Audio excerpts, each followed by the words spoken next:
आइए आज के इस विश्लेषण में एक बेहद खूबसूरत और पुरानी भारतीय कथा की दुनिया में चलते हैं। एक ऐसी कहानी जहां मिठाइयां सोने की तरह चमकती हैं, एक रहस्यमय फकीर है और सबसे बढ़कर ये इंसानी नीयत की एक बहुत बड़ी परीक्षा है।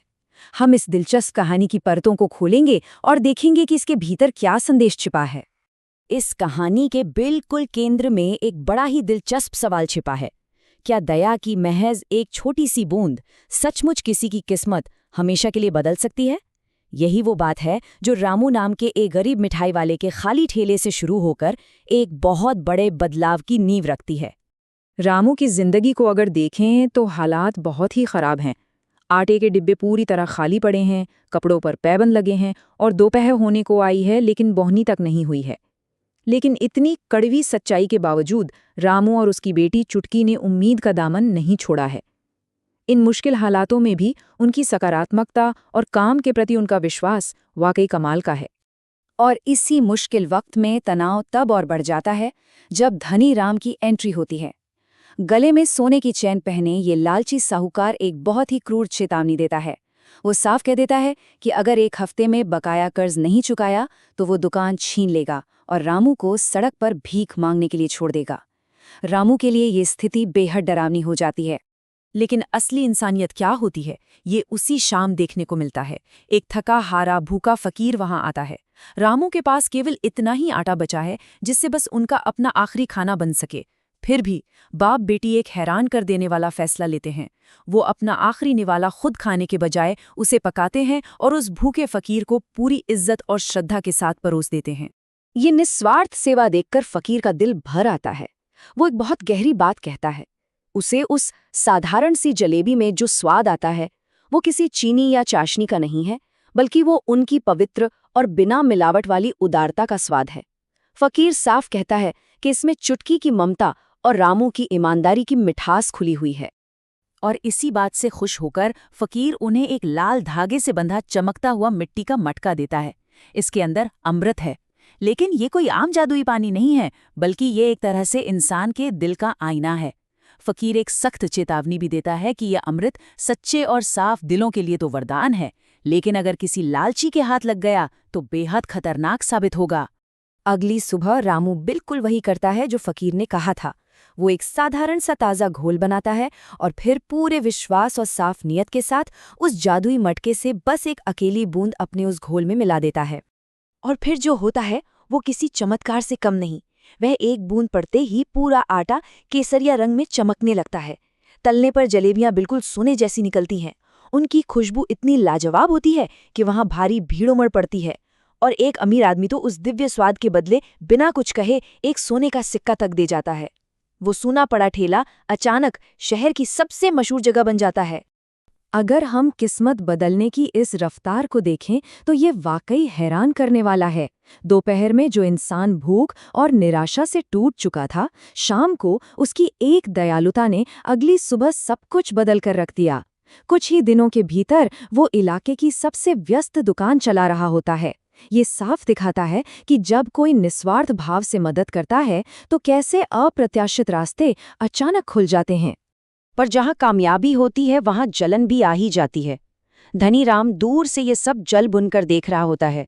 वो छिपकर नजर रखता है और उसे उस जादुई मटके का राज पता चल जाता है। उसे पक्का यकीन हो जाता है कि अगर वो मटका उसे मिल जाए तो वो रातों रात पूरे इलाके का सबसे अमीर आदमी बन जाएगा।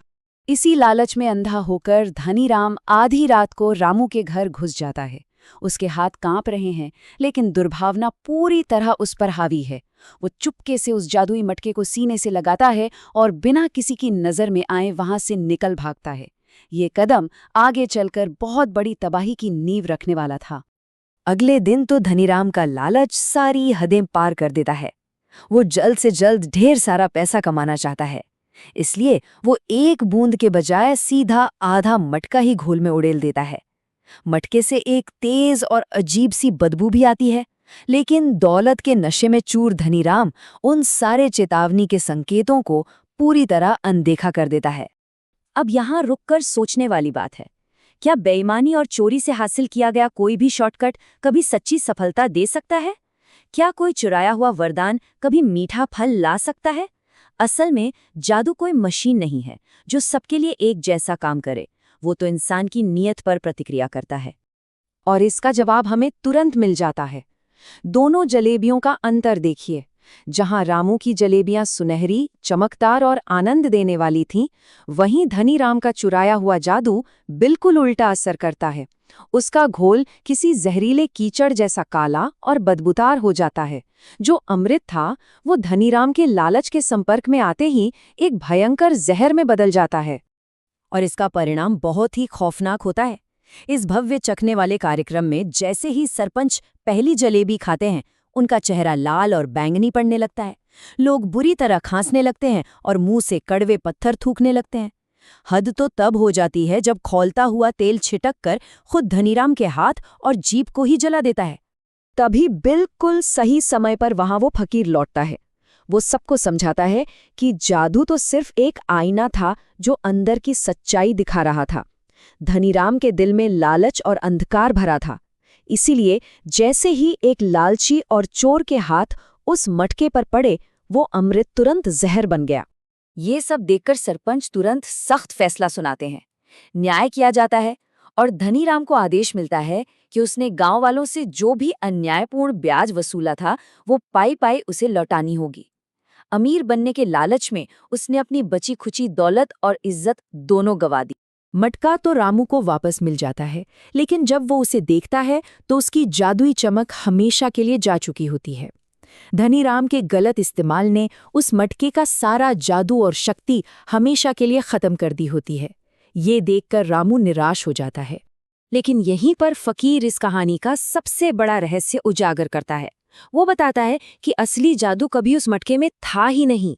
लोगों की भीड़ किसी जादुई बूंद के लिए नहीं आ रही थी। वो जादू तो रामू की मेहनत, उसके हुनर और उसकी साफ नीयत में था। और ये बात 100% सच साबित होती है। कुछ ही हफ्तों बाद की तस्वीर देखिए। रामू की अपनी एक शानदार और पक्की दुकान खुल चुकी है, जिसका नाम है चुटकी जादुई जलेबी भंडार। अब उसकी जलेबियां जादुई रूप से चमकती तो नहीं है, लेकिन वो अपने बेमिसाल स्वाद, सुंदर प्रस्तुति और रामू की अटूट ईमानदारी के दम पर पूरे गांव में मशहूर हैं। तो इस पूरी कहानी को समझने के बाद एक बहुत गहरा विचार हमारे सामने आता है। रोजमर्रा की जिंदगी में असली जादू कहाँ है? वो कोई चमकती हुई बूंद नहीं है। वो जादू है हमारी रोज की कड़ी मेहनत, हमारे काम के प्रति हमारा समर्पण और हमारी ईमानदारी। इसी विचार के साथ आज का ये विश्लेषण हम यहीं पूरा करते हैं।